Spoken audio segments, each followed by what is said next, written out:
नमस्कार दोस्तों, स्वागत है आपका इन्वेस्टमेंट फंडास में। दोस्तों आज हम बात करने वाले हैं आदिक कैपिटल लिमिटेड की। तो आज हम इस कंपनी का फुल एनालिसिस करेंगे और लास्ट में ये भी डिस्कस करने वाले हैं कि ये कंपनी निवेश के लिए कैसी है और बाइंग अपॉर्चुनिटीज क्या हो सकती है इस कंपनी के अंदर।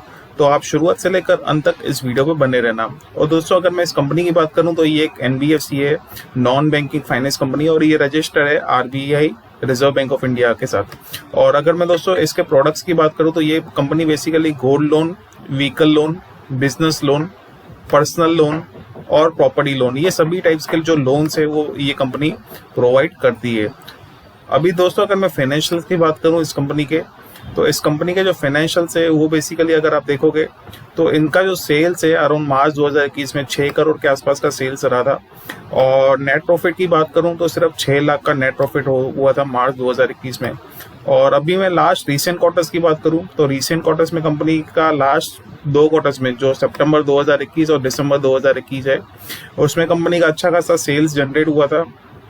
तो कंपनी का जो टोटल सेल्स था दिसंबर 2021 में वो अराउंड 10.5 करोड़ के आसपास का था और कंपनी का जो नेट प्रॉफिट था वो 16 लाख रुपए के आसपास का था। और ट्रेलिंग 12 मंथ्स अगर मैं नेट प्रॉफिट की बात करूं तो 44 लैक्स का जो है मार्च 2022 तक ऐसा अनुमान लगाया जाए 44 लैक्स का कंपनी का नेट प्रॉफिट हो जाएगा। तो फाइनेंशियल्स ठीक ठाक है दोस्तों, लास्ट 2 क्वार्टर में कंपनी ने अच्छा परफॉर्म किया हुआ है, लेकिन इससे पहले जो है कंपनी वो लॉस मेकिंग थी, लॉस में चल रही थी।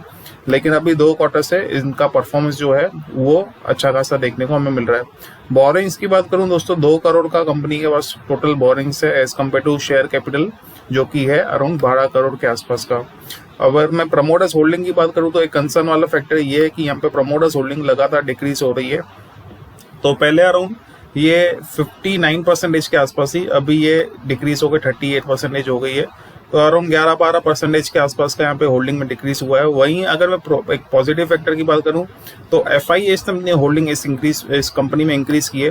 तो अराउंड 4% के आसपास की कंपनी की एफआईएस की जो है होल्डिंग है और वो सितंबर 2021 से कांस्टेंट है। और दोस्तों अगर मैं प्लेज परसेंटेज की बात करूं तो कोई शेयर गिरवी है या नहीं, तो कोई भी शेयर जो है वो कंपनी का गिरवी नहीं है। तो ये एक अगेन अच्छी चीज है कंपनी के लिए, तो कोई भी शेयर गिरवी नहीं है। और अगर मैं इसके आरओसीई की बात करूं, रिटर्न ऑन कैपिटल एम्प्लॉयड या रिटर्न ऑन इक्विटी, बहुत ही कम है, सिर्फ 2% के आसपास का इसका आरओसीई है और आरओई जो है वो सिर्फ 0.42% है।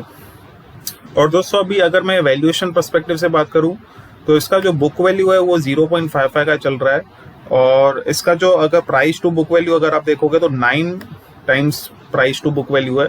और अगर मैं प्राइस टू अर्निंग रेशियो की बात करूं तो 249 का प्राइस टू अर्निंग रेशियो है। वहीं इंडस्ट्री का जो है 26 के आसपास का है। तो ये भी दोस्तों ओवर वैल्यूड साफ साफ दिख रही है कि जो स्टॉक प्राइस है ओवर वैल्यूड है। नो डाउट सिर्फ 5 रुपए का स्टॉक प्राइस है, लेकिन फिर भी ये ओवर वैल्यूड है, क्योंकि आप देखोगे तो बुक वैल्यू उससे 9 टाइम्स है। और अगर इंडस्ट्री की पी की बात करेंगे तो उससे भी दोस्तों स्टॉक का पी है वो काफी ज्यादा ऊपर है 249 का। तो ये साफ साफ दिख रहा है कि ये अभी ओवर वैल्यूड है। फरवरी में इसका जो शेयर प्राइस चल रहा था, अगर मैं 18 फरवरी 2022 की बात करूं, 2 रुपए के आसपास चल रहा था। आज की डेट में ये जो है 4.97, मतलब कि ये ऑलमोस्ट डबल से भी ज्यादा हो गया है।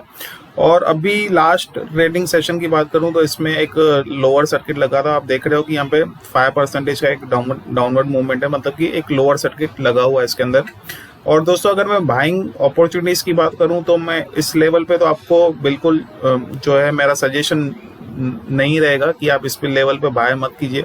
अगर आपको इस कंपनी के अंदर निवेश करना है तो 3.5 रुपए के आसपास मुझे एक लेवल दिख रहा है जहाँ पे इस कंपनी के अंदर आप जो है वो निवेश कर सकते हो। हालांकि रिस्की रहेगा निवेश करना, क्योंकि एक तो पेनी स्टॉक है, दूसरा कंपनी के अभी फाइनेंशियल्स जो है सितंबर और दिसंबर में वो हमने देखे थे कि अभी जस्ट सुधरे है सितंबर और दिसंबर के अंदर, लेकिन उससे पहले कंपनी का परफॉर्मेंस कुछ खास नहीं था। तो अगर आप निवेश करना चाहते हो तो ज्यादा से ज्यादा 2-3 हजार रुपए इस स्टॉक के अंदर निवेश कर सकते हो। और वो भी दोस्तों ये लेवल पे नहीं करना जो कि 4.97 प्राइस चल रहा है, इस लेवल पे नहीं करना। आप वेट करना, इसका मुझे लग रहा है कि ये और नीचे जा सकता है। तो 3.47 मतलब 3.5 रुपए के आसपास जो है आप निवेश कर सकते हो और ज्यादा नहीं करना दोस्तों। जैसे कि मैंने आपको बताया कि 2-3 हज़ार रुपए के आसपास जो है आप निवेश करना और आपका रिस्क देख लेना कि आप कितना रिस्क इसके अंदर ले सकते हो। तो आशा करता हूं दोस्तों कि ये वीडियो आपको पसंद आया होगा, और आपके पास अगर ऑलरेडी इस कंपनी के शेयर्स है तो आप मुझे कमेंट बॉक्स में जरूर बताना कि कौन सी लेवल पे आपने बाय कर रखे इस कंपनी के शेयर्स। धन्यवाद।